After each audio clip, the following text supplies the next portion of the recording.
Kalau semua orang jujur, dunia ni jadi lebih aman. Atau sebenarnya lebih kejam. Selamat datang ke Studio Dua Garis. Hari ini saya Sena dan kawan baik saya, Raka, akan bercerita satu cerita atau fakta hari ini. Saya tahu anda tak sabar untuk dengar cerita, jadi marilah saya bagi Raka untuk bercerita untuk anda semua. Kita selalu diajar, jujur tu baik. Cakap benar, walau pahit. Tapi cuba bayang satu dunia, tak ada penapisan. Jap iklan. Kalau korang nak belajar buat video AI dengan macam-macam animasi atau pelbagai cara, jangan lupa tengok pin video, pin playlist atau di bio. Okey, sambung. Tak ada jaga perasaan. Bos jujur cakap kau tak cukup bagus. Pasangan jujur cakap dia dah tak cinta. Kawan jujur cakap kau cuma ada bila dia perlukan. Tak ada niat jahat. Semua cuma jujur.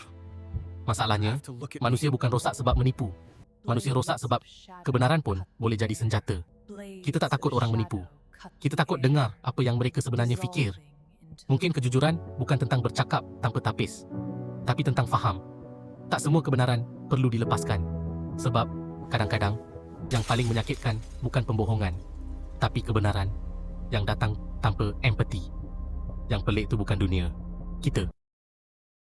Dalam video tadi, kita dapat tambah satu ilmu untuk hari ini. Kalau korang rasa video tu bermanfaat, sila follow dan komen untuk konten yang seterusnya. Bye!